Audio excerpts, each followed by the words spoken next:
Welcome back. We have made it halfway through another week, and I hope you are doing well, finding ways to stay healthy in body, mind, and spirit.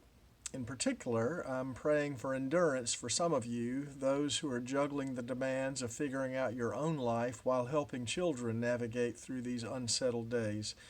For some of us, this time of social distancing and working from home hasn't dramatically changed our lives, but I know that for others of you it has. And I hope you're finding a moment here and there to take a deep breath, to pray, to take comfort in God's enduring and faithful presence.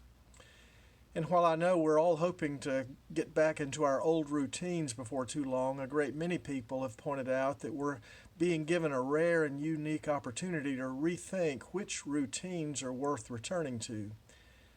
I wonder if we've learned during this time of quarantine and distancing any lessons that we'll carry forward about what matters most to us as individuals and as a culture.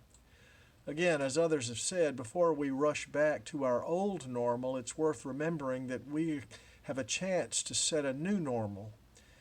And our particular calling as God's people is to try to align our normal with God's vision for the world. So let's think about a text that helps us see what God seeks to normalize among us. And to do that, we'll turn to one of Paul's epistles, in particular, his first letter to the Christians in Corinth. The portion of the letter that John Lee thought we ought to commit to memory is the 13th chapter, what some call the love chapter, and which we most often hear at weddings.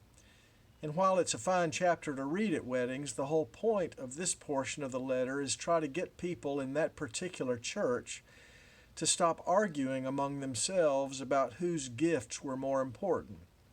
So Paul tries to reframe their way of thinking. This is what he wrote. If I speak in the tongues of mortals and of angels, but have not love, I'm a noisy gong or a clanging cymbal. And if I have prophetic powers and understand all mysteries and all knowledge, if I have all faith so as to remove mountains, but have not love, I'm nothing. If I give away all that I have, if I deliver my body to be burned, but have not love, I gain nothing. Love is patient and kind. Love is not jealous or boastful. It is not arrogant or rude. Love does not insist on its own way. It's not irritable or resentful. It doesn't rejoice at wrong. It rejoices in right. Love bears all things, believes all things, hopes all things, and endures all things. And then skipping down to the end of the chapter, he writes, So faith, hope, and love abide, these three, but the greatest of these is love.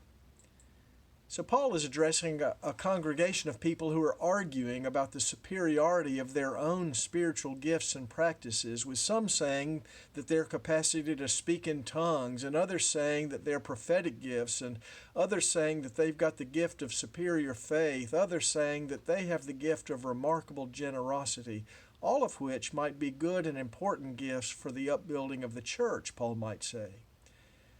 But the missing ingredient, the one ingredient that can't be missing if the church is going to thrive, is love.